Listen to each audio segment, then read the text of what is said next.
안녕하세요. 혹시 여러분은 지인 중에 구두쇠 같은 분이 있나요? 있다면 어느 정도인지 궁금하네요. 구두쇠. 제 삶을 통틀어 최악의 구두쇠라고 할 법한 사람을 시어머니로 둔 적이 있었거든요. 다행히도 지금은 끔찍했던 시댁에서 벗어나 정상적인 삶을 살고 있지만 그때는 진짜 어떻게 살아야 하나 하는 생각으로 시간을 보냈었죠. 지나간 옛 인연이긴 하지만 얼마 전에 그 인간들의 근황을 듣고 너무 웃겼네요. 그래서 이렇게 사연글을 쓰게 됐으니 다들 즐거운 마음으로 읽어주셨으면 좋겠어요. 저와 남편은 어디에서나 흔히 볼 수 있는 맞벌이 부부였는데 소개팅으로 만나 친해졌고 결혼까지 하게 된 케이스였어요. 남편도 저도 평범한 회사원이었지만 남편이 저보다 돈을 많이 벌긴 했어요. 그래봐야 100만 원 정도 차이였지만 그 정도 차이도 생활하는 데는 큰 돈이었죠. 남편은 자기 것은 잘 챙기는 사람이었어요. 그런 야가 빠진 모습이 연애 때는 밉살스럽기도 했지만 결혼 후에는 장점이지 않을까 하는 생각을 했더랬죠.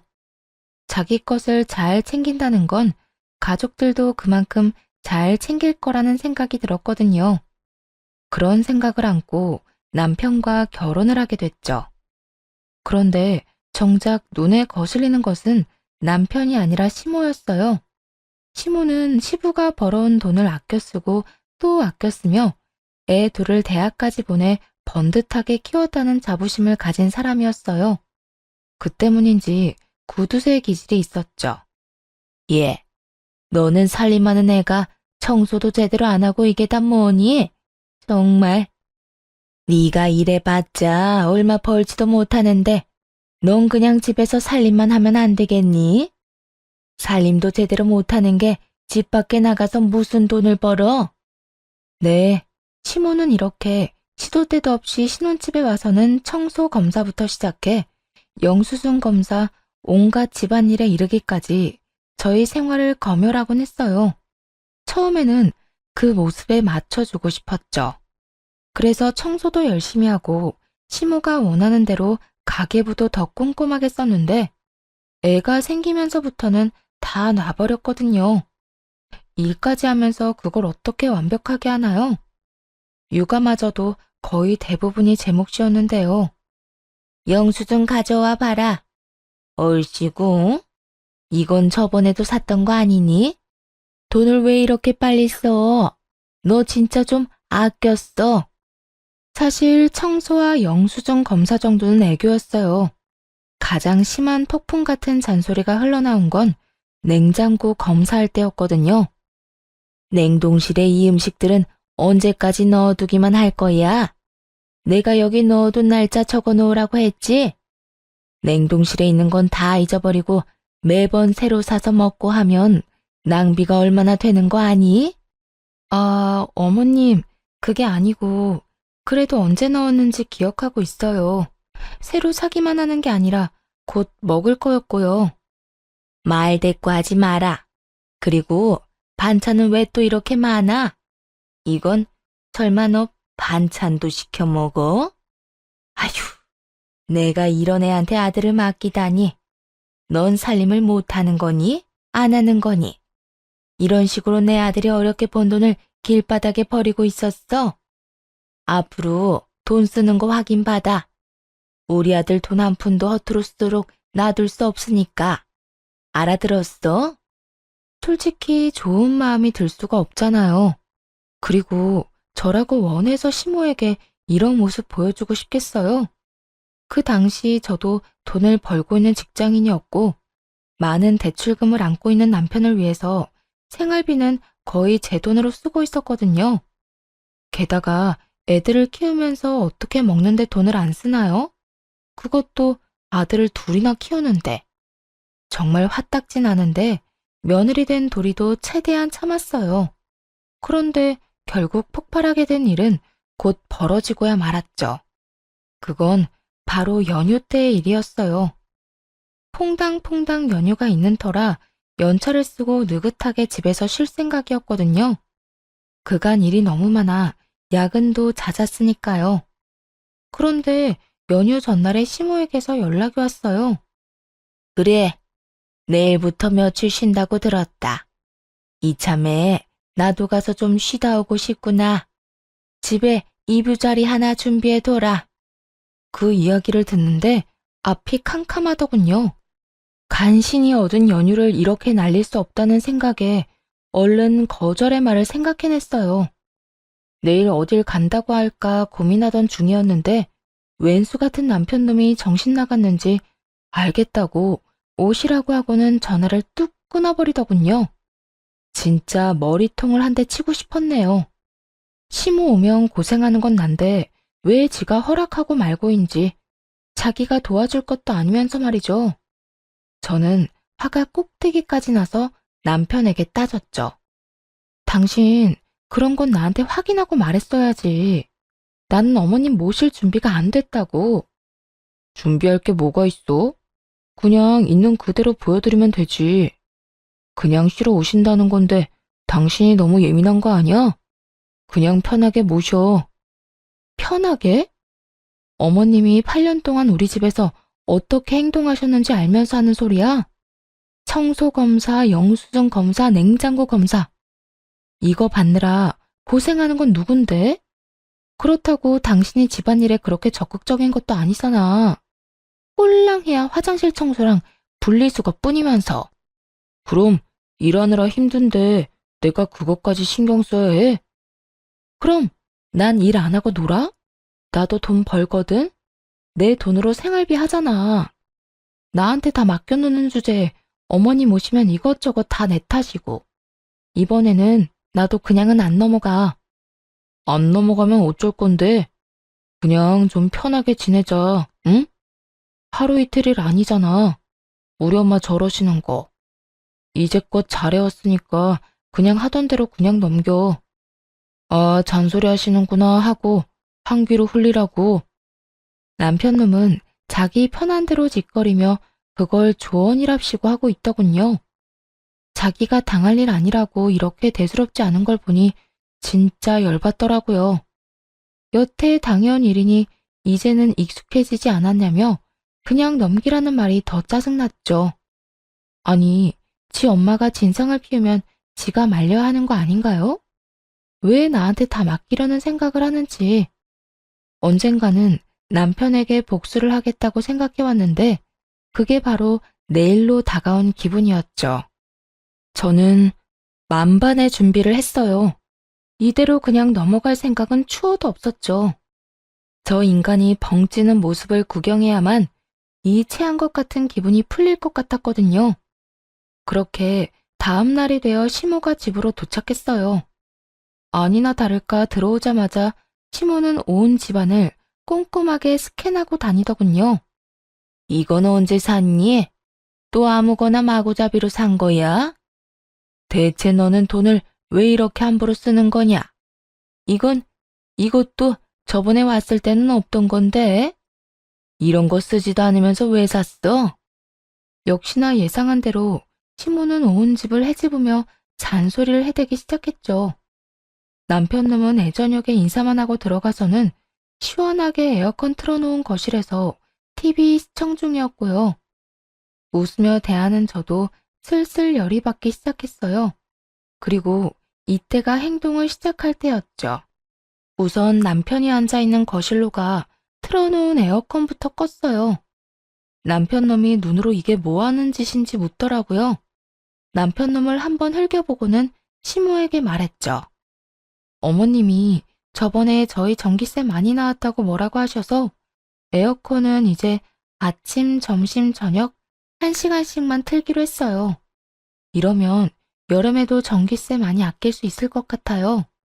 그렇게 말하자 남편놈이 한숨을 확 몰아쉬더군요. 시모는 에어컨을 끄는 걸 보더니 별다른 말을 안 하더군요. 남편놈은 제게 할 말이 많아 보였지만요. 아랑곳하지 않고 시모에게 말했어요. 어머님, 식장하시죠? 일단 식사 차릴 테니까 잠깐만 계세요. 그러고는 시모가 보는 앞에서 냉동실에 넣어둔 밥을 꺼내 전자레인지에 데웠어요. 그 밥은 언제적 밥이야? 아, 요즘에는 전기세 아끼려고 다들 이렇게 먹어요. 새밥 하자마자 용기에 넣어서 이렇게 냉동실에 바로 넣어두면 나중에 전자레인지만 돌려서 새밥처럼 먹을 수 있거든요. 시모가 온다고 했을 때 일부러 새 밥을 짓지 않았던 거죠. 뭐든 돈으로 따지고 드는 시모에게 새 밥을 줄 필요가 뭐 있나요? 그냥 불 꺼진 밥솥을 보여주는 편이 낫죠. 그렇게 말하고는 냉장고에 있던 마른 반찬을 몇 가지 꺼냈어요. 멸치볶음, 진미채볶음, 깻잎지와 연근조림. 모두 며칠은 두고 먹은 것들이었어요. 그리고 이틀째 먹는 김치찌개를 데워 상 위에 올리고는 남편과 애들 시모를 불렀죠. 식사 준비 다 됐으니까 밥 드시러 오세요. 그렇게 식탁에 앉은 남편이 화를 내더군요. 반찬 꼴 이게 다 뭐야? 오늘 엄마 오신다는 이야기 못 들었어. 적어도 반찬 정도는 어머니 드실 만한 걸로 했어야지. 무슨 소리 하는 거야? 이게 다 어머님이 원하시는 식단이야. 어머님이 항상 아끼라고 뭐든지 아끼라고 하시는 거 몰라? 냉장고에 쓸데없는 반찬 들어있는 거 가장 싫어하시잖아. 못 먹고 버리는 반찬이 제일 아까운 거라고. 아니, 그래도 그렇지. 그래도 전부 다 매일 먹던 것만 꺼내면 어떡해. 적어도 엄마가 좋아하는 거 한두 가지는 있어야 될 거 아니야. 당신이야말로 어머님이 뭘 좋아하시는지 모르는구나. 새로 만들었으면 또 화내셨을 거라고. 나는 어머님 말대로 아끼려고 우리가 먹던 거 내는데 불만 있어? 이거라도 많이 먹어. 집에 다른 건 없으니까. 그렇게 이야기하며 앞치마를 벗어두고 자연스레 거실로 갔어요. 핸드폰을 가방에 넣고 나갈 것처럼 어깨에 매자 남편 놈이 이상한 표정으로 묻더군요. 당신은 밥 안 먹고 어디 가? 나? 난 애들 데리고 밖에서 먹고 오게. 아, 어머님, 걱정 마세요. 남편 돈 쓰는 거 아니고 제가 벌어서 쓰는 돈이니까요. 야, 너 장난쳐? 우리한테는 이딴 음식 먹으라고 해놓고 너는 나가서 사 먹는다고? 같이 가. 엄마랑 다 같이 나가서 밥 사 먹는 게 낫겠다. 내가 사줄 테니까 가요, 엄마. 여보, 당신 어쩜 이렇게 어머님 생각을 몰라? 당신 돈 쓰는 거 어머님이 얼마나 싫어하시는지 몰라서 그래? 내가 번 돈은 내가 알아서 써도 상관없지만 당신 돈은 1원짜리 하나 허튼 데에 쓰는 거 싫어하시는 분이잖아. 그러니까 돈 쓸 생각하지 말고 집에서 둘이 저 밥이나 먹어. 애들은 내가 데려가서 맛있는 거 먹이고 올 테니까. 이렇게 말하자 남편 놈이 어이없다는 표정을 하더군요. 너 지금 그걸 말이라고 해? 엄마한테 줬단 밥을 먹이라고? 넌 나가서 팔자 좋게 외식하고? 왜 말을 그런 식으로 꼬아서 들어? 그냥 여태 어머님이 다 말씀하신 거잖아. 나한테 화낼 게 아니지. 나는 어머님 하라는 대로 한 것뿐이야. 그리고 에어컨은 켜지 말고 아껴. 전기세는 당신이 내는 거잖아. 알았지? 와, 진짜 너. 그래서 넌 진짜 나가서 먹는다고? 응. 혹시라도 밖에서 먹고 싶으면 어머님한테 여쭤보고 같이 나가서 먹고 와. 나랑 애들까지 끼이면 어머님이 싫어하시거든. 돈 함부로 쓴다고. 그럼 어머니, 식사 맛있게 하세요. 저는 애들이랑 나가서 먹고 올게요. 그렇게 말하고 나서자 시모의 표정은 완전 썩어버렸어요. 설마 제가 이런 수를 쓸 줄은 몰랐나 봐요. 에어컨도 안 튼 더운 집에서 익어가며 전자레인지로 데운 밥에 마른 반찬과 김치찌개를 먹으면서 좀 깨닫기를 바랬어요. 여태까지 당신이 어떤 행동을 나한테 요구했는지를요. 그런데 집에 돌아오니 시모는 어느새 집에 가고 없더군요. 어머님은? 이틀 동안 계시다 간다고 하지 않았어? 내가 빨리 가시라고 했어. 더운데 에어컨은 틀어야 할 거 아니야. 그런 거 치곤 집이 시원한데? 그럼 내 집에서 내가 마음대로 에어컨도 못 틀어? 내 돈 내니까 난 시원하게 있어도 되지. 당신이 이러는 걸 보면서도 당신한테는 잔소리 안 하시는 거 보면 참 대단해. 잔소리를 며느리만 들어도 된다고 생각하시나 보네. 빈정거리는 제 말에 남편놈은 대답을 안 하더군요.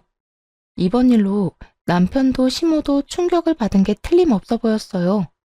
설마 하니 두 사람만 놔두고 나가서 외식을 할 줄도 생각 못했겠죠. 그 뒤로 시모는 적어도 먹는 걸로는 아끼라는 소리는 하지 않더군요. 냉장고 검사도 당연히 자연스레 사라졌고요. 아무래도 남편이 시모에게 한마디 한 모양이었어요. 그게 아니면 시모가 이렇게 조용해질 리가 없었으니까요. 그렇게 시모와의 싸움에서 한 가지는 얻을 수 있었네요.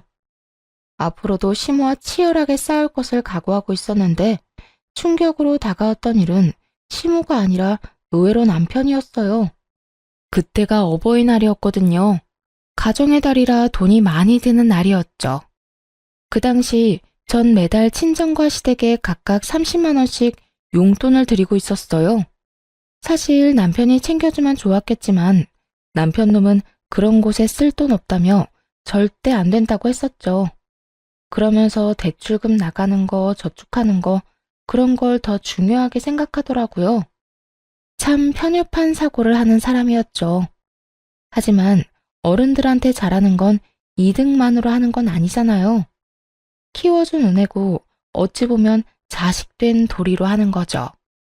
솔직히 매달 용돈까지는 드리지 않더라도 특별한 날에 선물이나 용돈을 드리는 게 서로의 관계에서도 좋은 거잖아요.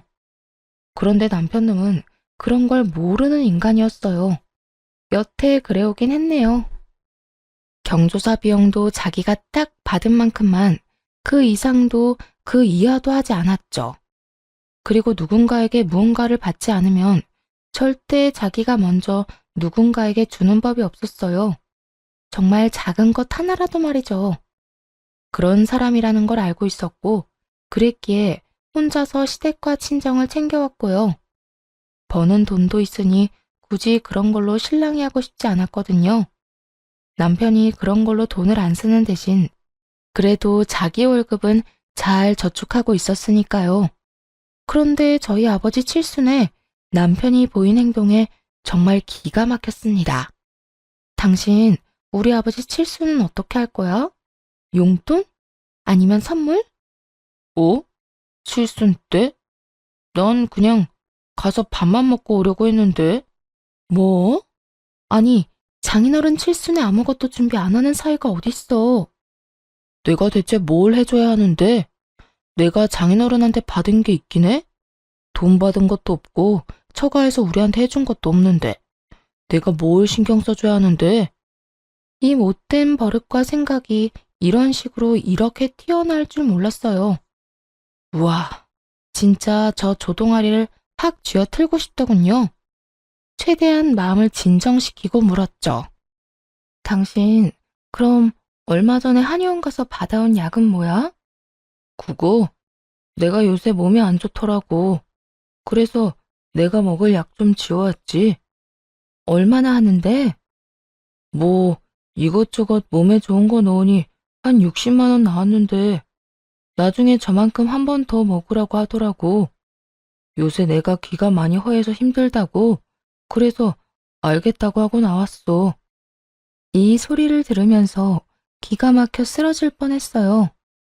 솔직하게 말해서 그 한약이 친정아버지 칠순 때 드릴 선물이라고 생각했거든요.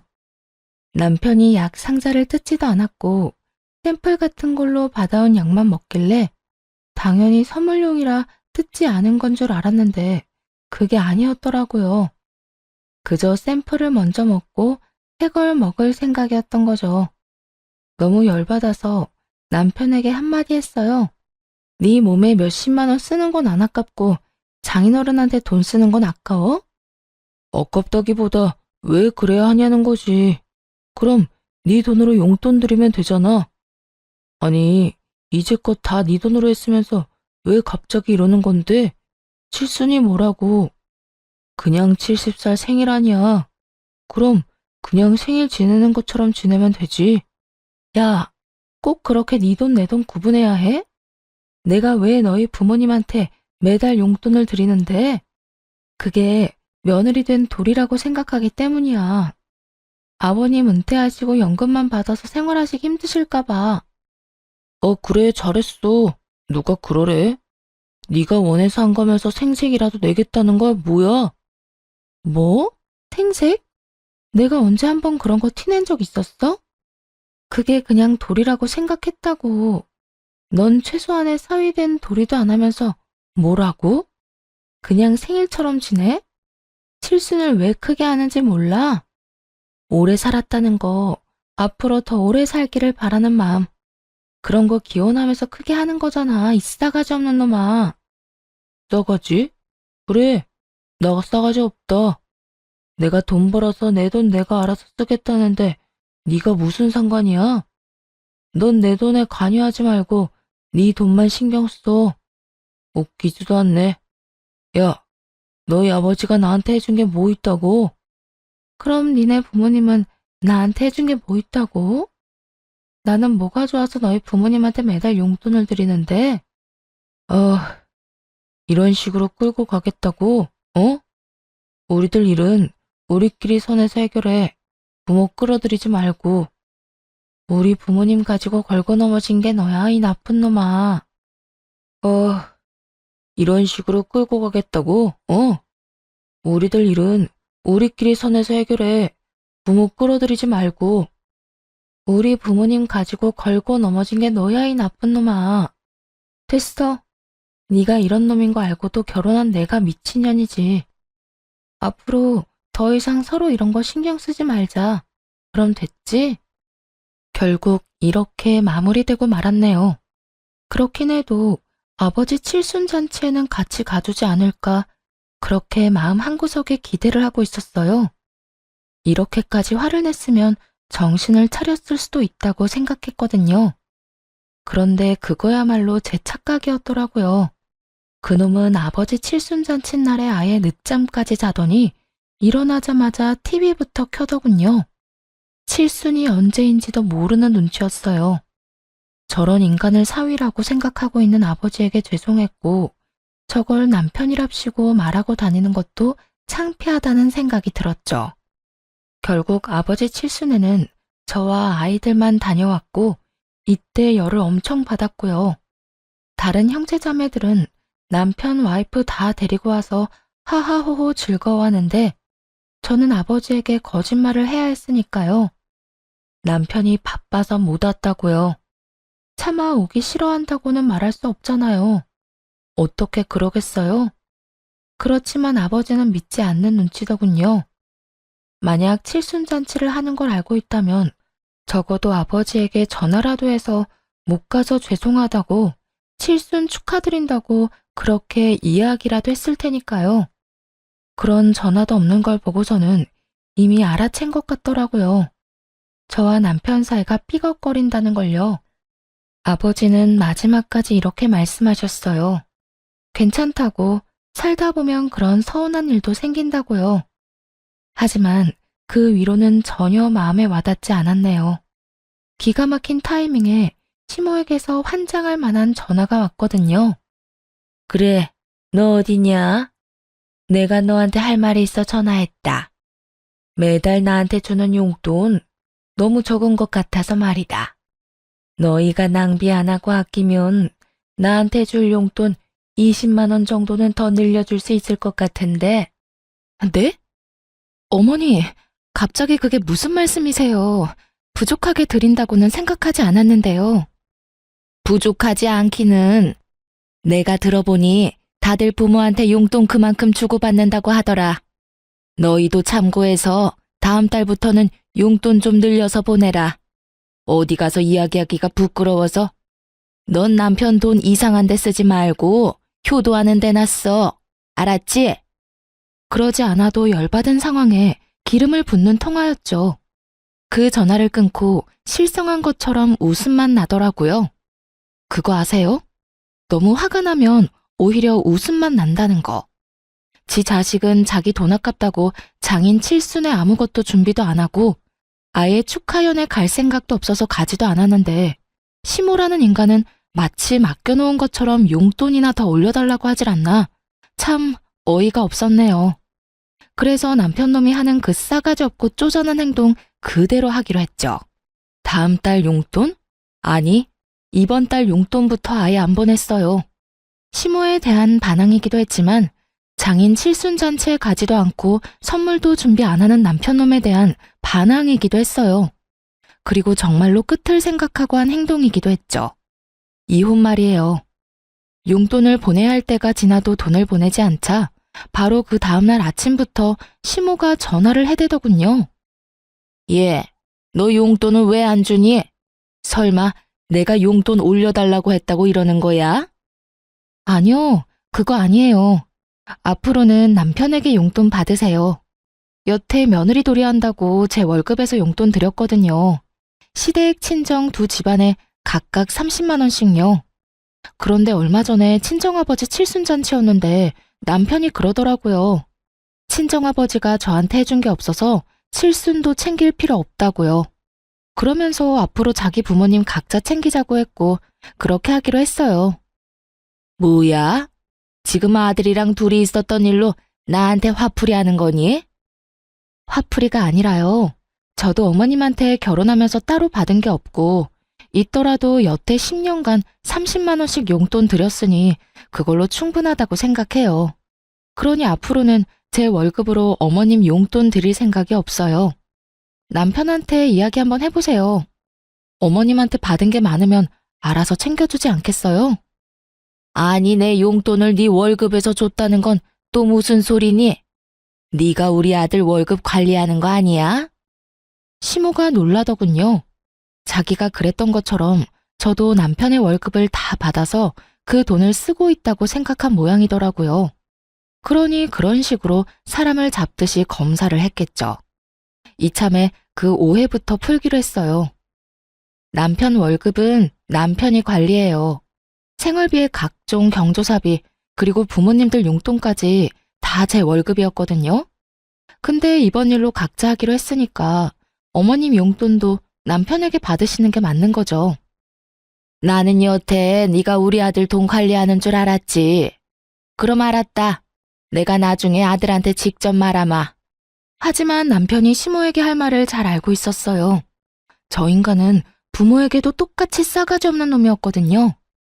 그렇게 전화를 끊고 저는 남편을 깨워 말했어요.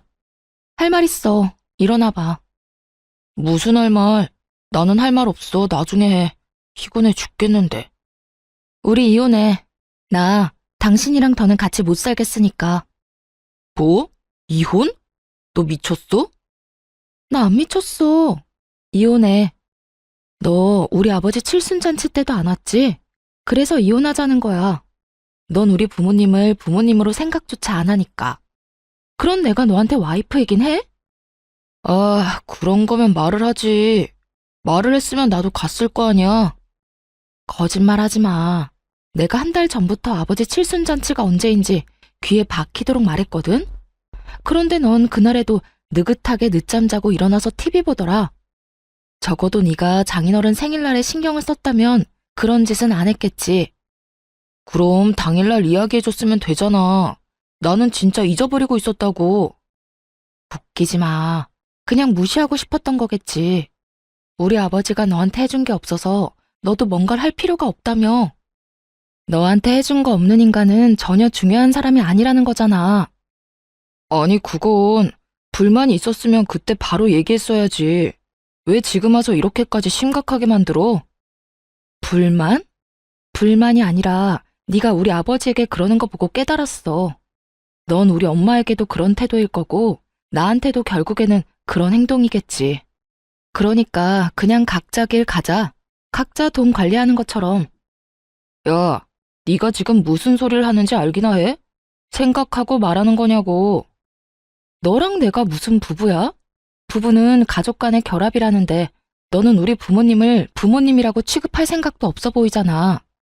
그러니까 제발 부탁이니까 헤어져줘. 이 말을 듣고는 남편 놈이 벙찌더군요. 그리고는 무슨 이런 이유로 이혼을 하냐고 따지며 잡으려고 하더군요. 그렇지만 철저히 남편을 무시하니 자기도 빈정이 상하고 자존심이 상했는지 결국에는 알았다며 이혼하자고 하더군요. 그렇게 이혼 소송을 진행하게 됐죠. 그리고 얼마 뒤 시모가 그 사실을 알게 됐는지 연락이 왔어요. 너희 진짜 이혼하기로 한 거야? 도대체 무슨 이유로 이혼을 하는 건데? 그냥 같이 살면 될 것을. 어차피 이혼해봐야 너만 손해야. 잘 생각해봐라. 돈도 많이 못 버는 네가 무슨 능력으로 애 둘을 혼자 키우면서 혼자 살겠다는 거니? 넌 세상이 만만해 보이지? 그렇게 힘들어도 이혼할 만큼 결혼 생활이 개떡 같았다는 말이죠. 그리고 그냥 이혼하면 하는가 보다 하고 계셔도 알아서 이혼할 건데 이렇게 전화까지 해서 이런 말씀하시는 이유를 모르겠네요. 그래서 저한테 무슨 이야기가 하고 싶은 거예요? 이혼하면 너만 손해라는 거 알려주고 싶어서 그러지. 우리 아들이 너보다 훨씬 잘 벌지 않니? 너 나가봐야 쪽박이야. 하긴 이혼한다는데 내가 참는 것도 웃기지. 돈 많이 벌면 뭐 해요? 그 돈을 다른 사람을 위해서 한 번도 안 쓰는 인간인데 그렇게 돈을 많이 벌면서도 어머님 용돈 하나 안 챙기던 게 남편이에요. 이제 와서 챙길 리가 있겠어요? 너 이혼한다고 그렇게 모함하고 그러는 거 아니다. 우리 아들이 나 닮아서 검소한 거지. 지금에야 말씀드리는 거지만 어머님네 들어가는 선물, 친인척들한테 돌리던 것들 모두 제가 다 챙기고 제 돈으로 한 거거든요. 그 사람한테는 그런 생각 자체가 없어요. 부모님이나 친인척분들한테 잘해야 한다는 생각 자체가. 시모는 그걸 믿지 못하더군요. 긴가민가한 눈치였어요. 그저 이혼하기 전에 허튼 소리라도 하는 거라고 생각했던 건지도 모르죠. 그렇다 해도 이제 네가 신경 쓸 일은 아니지 않니? 제가 힘들 것 또한 어머님이 신경 쓸 일은 아니죠. 다시 말하지만 어머님이야말로 이제 곧 느끼실 거예요.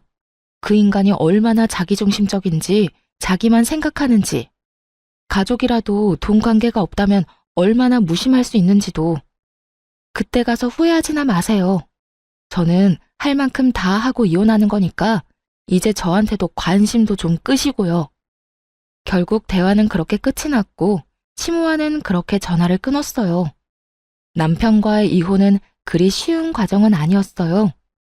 남편 놈이 저한테 한 푼도 안 주려고 했거든요. 그저 자기를 괴롭히려고 이혼을 요구했다고만 생각하더군요. 마치 보여주기 식으로 말이죠. 누가 이혼을 보여주기 식으로 하나요? 진짜로 할 거니까 하는 거지. 멍청하게도 그걸 모르더라고요.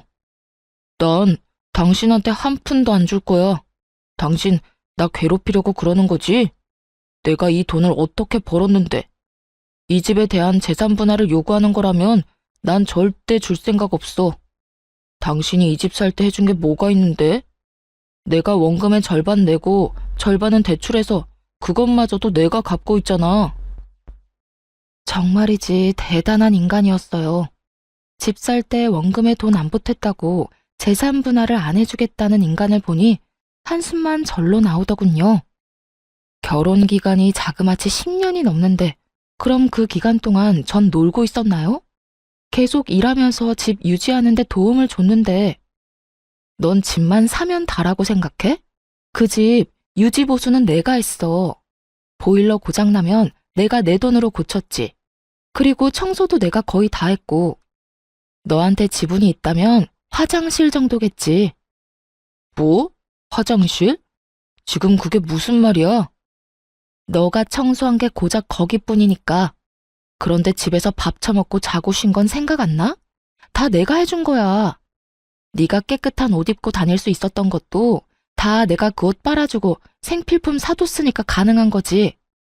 아니, 그게 지금 왜 나와? 그게 집이랑 무슨 상관이라고. 집 샀다고 그 집이 다 네 거냐고. 당연히 기여분이 있는 거지.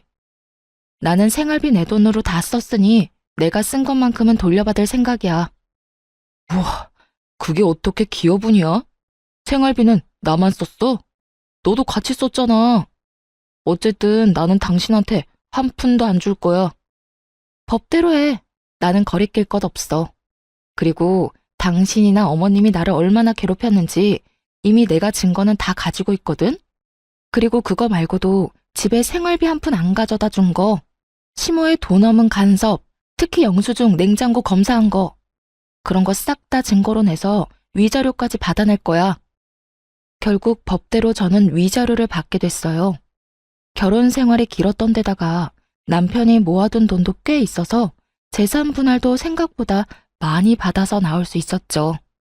애들 둘을 데리고 나와서 가장 먼저 간 곳은 친정이었어요. 이혼이 마무리되고 남편 놈에게 그 돈을 다 받아내고서야 겨우 저희 새 모자가 살 곳을 구할 수 있었어요. 어차피 그때도 제 돈으로 생활비를 썼으니 더 어려울 것도 없었어요. 그렇게 이혼을 하고 나서 앞가림을 하느라 그 인간들이 어떻게 사는지는 알지도 못했어요. 그런데 하루는 전 시모에게 연락이 왔어요. 처음에는 연락을 무시했는데 그 뒤로도 끊임없이 연락이 오는 바람에 대체 무슨 일로 사람을 이렇게 괴롭히나 싶어 전화를 받았죠. 그런데 전 시모가 대뜸 그런 말을 하는 거예요. 너 우리 아들 반품한 거 난 안 받을 거야. 다시 데리고 가서 살아.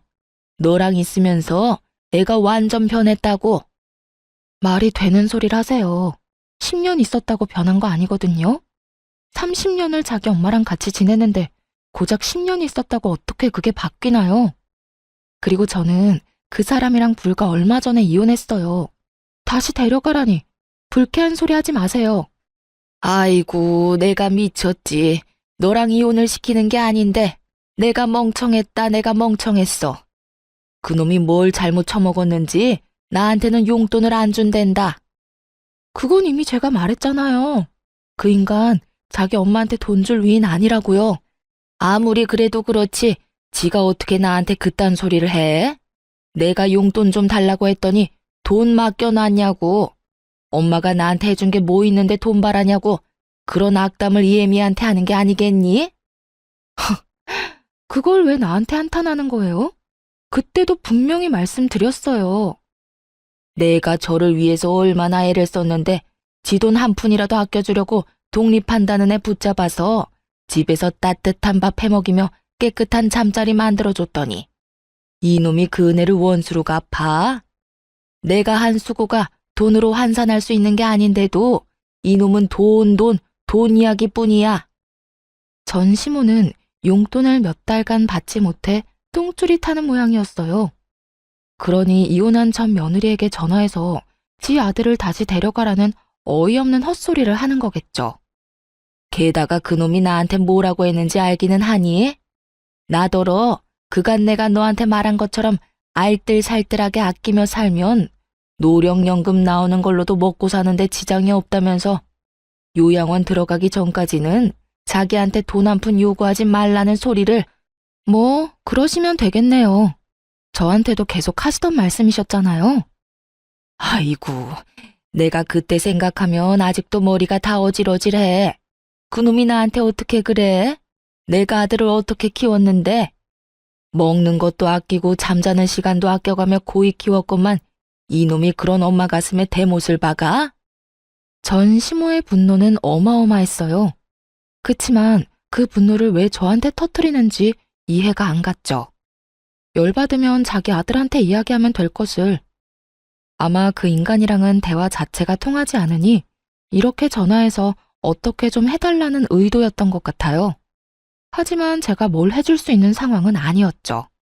그러고 싶지도 않았고요. 그러게 적당히 하지 그랬어요. 평생을 그렇게 아끼며 악착같이 사셔서 아줌마 아들도 똑같이 자기한테만 돈 쓰는 거 아니에요. 다른 사람들한테 베풀고 살았으면 당연히 그 사람도 똑같이 사람들한테 베풀고 살았겠죠. 적어도 장인어른 칠순에 아무것도 준비 안 하고 사자가 뵙지도 않는 짓은 저지르지 않았을 텐데. 아줌마?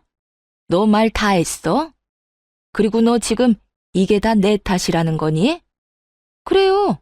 지금 그 사람 행동은 다 아줌마가 만든 거예요. 그렇게 토대를 마련해줬으니 그런 인간으로 완성된 거죠. 보세요. 말한 대로 됐죠? 자기 부모고 뭐고 돈 관계가 아니면 얄짤없는 인간이라니까요. 너 아무리 그래도 그렇지 무슨 말을 그렇게 하니? 내가 틀린 말 했어요? 그런 인간 10년 데리고 살아줬으면 오래 산 거예요. 그러니 아줌마는 후회하지 마세요. 그런 인간으로 만든 거 다 아줌마 작품이니까. 이 말에 전시모는 가슴을 두드리는지 전화기 너머로 두드리는 소리가 들리더군요. 내가 이 꼴을 보려고 그렇게 산 것이 아닌데 어째서 이런 일이 생긴 건지. 에휴, 내가 잘못이지, 내가 잘못이야. 적어도 너희 이혼할 때라도 막았으면 시어머니 대접은 받고 살았을 것을. 이제 와서 그렇게 후회한다고 해서 해결되는 건 없었죠. 그렇게 전시모의 전화를 끊은 뒤로 전 남편 전시모와는 연락한 적이 따로 없었네요. 그런데 의도치 않아도 들리는 소문은 어쩔 수 없더라고요. 10년간 지내며 같이 알고 지낸 사람도 많으니까요. 지인들 말에 의하면 투자와 코인을 한다고 난리쳤던 적이 있었나 보더라고요. 이혼 후 1년 정도 뒤에요. 주식이라고는 알지도 못하는 인간이었는데 역시 생각대로 쪽박을 찾는지 집까지 팔아먹었다고 하더군요. 그렇게 집도 없이 시댁에 얹혀 살던 전 남편놈은 그 이후 몇 개월 뒤에 재혼을 했다고 하더군요. 전 남편이 아무것도 없으니 재혼한 여자 쪽에서 집이며 혼수를 다 해왔다고요. 그 소식을 들었을 때만 해도 재수 없는 놈이 운은 좋네 하고 생각했죠. 어디서 돈 많은 여자나 물었나 싶었어요. 저야 애들 키우며 힘들게 사니 그놈이 어떻게 사는지 더 이상 알고 싶지도 않았어요. 저는 이렇게 힘든데 그놈은 편하게 살면 그것만큼 열받는 일이 어딨겠어요. 그러다가 전 남편이 어떻게 사는지 확실하게 알게 될 일이 있었죠. 전 남편이 재혼하고 몇 달 뒤에 사석에서 만난 적이 있었거든요. 수십 명이 모이는 친목 모임이었고 저는 혼자서 몇 년째 참석하는 스포츠 모임이기도 했어요. 그런데 전 남편이 올 줄은 상상도 못했죠. 그 전 남편과 재혼한 여자가 그 모임에 나오기 시작했거든요. 그리고 세 번째 방문에 자기 남편과 함께 방문하게 된 거죠. 솔직히 기분이 좋지 않아서 일찍 자리를 뜨려고 했거든요. 그런데 그 여자가 취하면서 자기 시댁에 관한 이야기를 하는데 너무 웃겨서 자리를 뜰 수가 없었네요. 다들 아시죠? 남편이 경제관념이 없으면 와이프만 고생한다는 거. 저도 그것 때문에 얼마나 힘들었게요. 이 인간이 경제관념이 꽝이에요. 지가 번 돈은 지 거, 와이프 돈은 와이프 돈, 이 생각을 하고 있더라고요. 그런데 주식이며 코인으로 전 재산을 날린 인간이 자기 돈이라는 주장을 할 수가 있나요? 돈을 날려놓고서도 그런 생각을 가지고 있단 말이에요? 제 말이요. 친정에서 마련해준 집에서 살고 있는 인간한테 자기 돈이라는 게 있냐고요. 그래서 제가 남편 월급 통장이며 카드 싹 다 가져왔죠. 다 제 손에 있어요. 이 인간한테는 못 맡겨요. 돈을 웃기게 쓰거든요. 웃기다뇨? 아직도 투자하는 거예요? 네. 그렇게 읽고서도 되지도 않는 주식한다고 난리치고 불행인지 다행인지 첫 번째 결혼에서는 그런 사고는 안 친 모양인데 왜 저 만나기 직전에 그딴 사고를 쳤는지. 으이구. 이 인간아, 들려? 앞으로는 사고 그만 쳐. 어머, 남편분 진짜로 그랬어요? 세상 무서운 줄 모르시네. 요즘 주식이랑 코인이 얼마나 무서운데요. 그거 전문가들도 힘들어하는데 용감하기만 하셨구나. 옆에서 듣던 이들이 맞장구 치며 아주 좋아 죽더군요. 어딜 가나 있잖아요. 다른 사람 불행에 행복해하는 사람들. 물론 저도 다른 의미로 그런 사람에 속했죠. 전 남편의 불행에 행복한 전처. 게다가 그 재혼한 여자는 사람의 자존심을 실시간으로 확확 뭉개버리더라고요. 그런데 더 웃긴 건 그 여자가 그렇게 말하는데도 전 남편은 한마디도 못하고 어정쩡하게 웃고만 있더라고요. 아무리 봐도 꽉 잡혀 사는 모양이었어요. 하긴 결혼할 때 여자 쪽에서 다 해왔다는데 지가 어쩌겠어요? 막말로 여자가 저렇게 막 나와도 다 받아줘야 할 상황이잖아요. 그런데 더 웃긴 건 그 여자가 전시모 이야기를 꺼낼 때였어요. 그리고 이 사람 어머니도 진짜 웃긴 거 알아요? 처음에 우리 집 와서는 웃기지도 않는 짓을 하더라고요. 어떤 짓이요? 시집살이라도 시키던가요? 아니요. 청소검사, 영수증검사, 냉장고검사. 무슨 검사를 그렇게 하더라고요. 뭐라더라? 우리 아들 돈 길바닥에 버리는 행동은 용납 못한다고요. 저한테 했던 짓을 이 재혼한 며느리한테도 그대로 했더라고요. 저는 헛웃음이 나왔어요. 저한테 전화해서 한탄할 때는 언제고 역시 사람 참 안 변해요. 설마 그런 짓을. 요새 시어머니가 어떻게 그런 짓을 해요? 근데 하더라니까요. 얼마나 아껴 쓰라는지. 그래서 제가 뭐라고 했는지 아세요? 뭐라고 했어요? 신경 쓰지 말라고? 그렇게 아껴 쓰면 뭐하냐고. 어머님은 왜 재산이 그것뿐이냐고 물었죠. 뭐 묻는다기보다는 그냥 비웃은 거예요.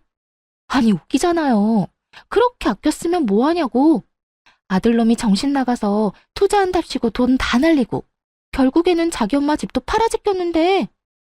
그 이야기를 듣고서는 놀라서 눈이 크게 떠졌어요. 우리가 살던 신혼집을 날렸다는 이야기는 들었는데 설마 전 시모 집까지 날려버린 건 몰랐거든요.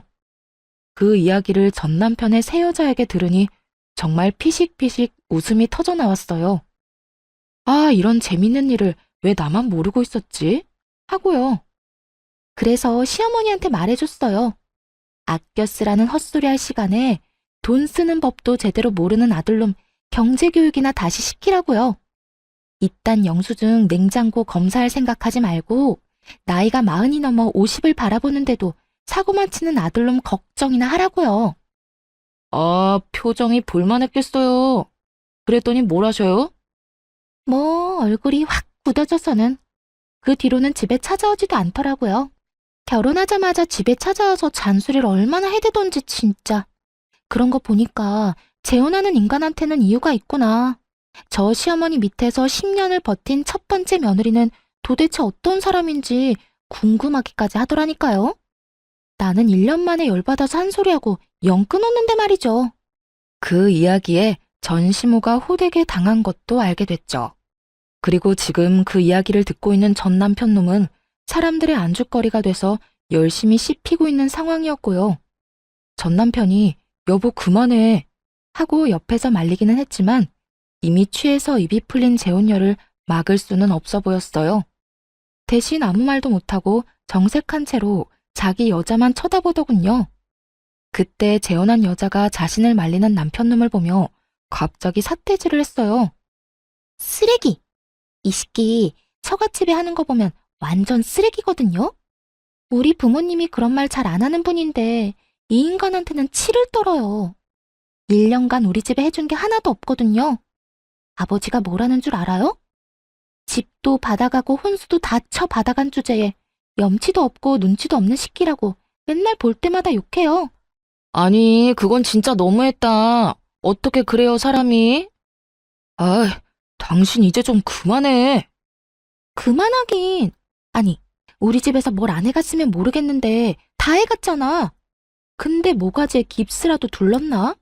목 뻣뻣하게 쳐들고 어른들한테 인사도 제대로 못하고 처갓집에 갈 때는 뭐 하나 들고 가는 법도 없이 빈손으로 살랑살랑 가서는 밥이나 축 내고 돌아오니 내가 이런 이야기를 안 하고 배기겠냐고.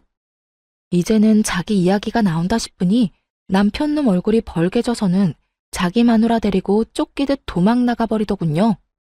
부끄럽다는 걸 아는 놈이 그런 짓을 왜 했나 몰라요. 그치만 속이 시원하더라고요. 전 남편이 결혼해서 잘 살고 있는 줄 알았는데 사실은 버는 족족 재혼한 여자한테 다 뺏기고 들들 볶이면서도 아무 말 못하고 사는 처지인 걸 보니 웃겼어요. 게다가 전 시모가 새 며느리한테도 아껴 쓰라며 잔소리를 해대다가 오히려 된통 얻어맞은 것도 웃겼죠. 둘 다 저랑 살 때가 좋았을 거예요. 저는 그때 아무 말도 안 하고 다 받아줬잖아요. 진짜 용서하지 못하겠다 싶을 때까지는 다 받아줬었는데 결국 재혼한 여자한테는 모든 주도권을 뺏기고 떵떵거리며 살지도 못하게 됐으니 그 모임 이후로 정말 체증이 다 내려가는 기분이었어요. 제가 받았던 분노를 고스란히 다른 사람들 앞에서 적나라하게 풀어서 전 남편 놈을 욕해준 그 재혼한 여자에게 박수라도 보내고 싶은 기분이었죠. 네 돈 내 돈 가리며 살자던 남편 놈이 그 여자에게 주머니 꽉 잡혀 지내는 걸 보며 이제라도 인간이 되겠구나 싶었죠. 오죽했으면 저희 친정아버지도 그 인간 임자 제대로 만났다고 하셨겠어요. 그런 기센 여자 아니면 저런 놈은 인간 못 만든다고 할 정도였으니까요. 하긴 폭탄이 제 손에 있을 때 무섭지 남의 손에 있으면 그다지 무섭지는 않잖아요. 그런 기분이더라고요. 그 뒤로는 그 인간이 어떻게 지내는지는 듣지 못했네요. 그 모임에도 더 이상 같이 나오지 않더라고요. 하긴 술에 취해서 그런 짓을 했는데 어떻게 또 나올 수 있겠어요? 재미있는 이야기는 한 번 들은 걸로 만족해야 했어요. 하지만 이 모임에서 그때 들은 이야기를 잊을 수가 없네요.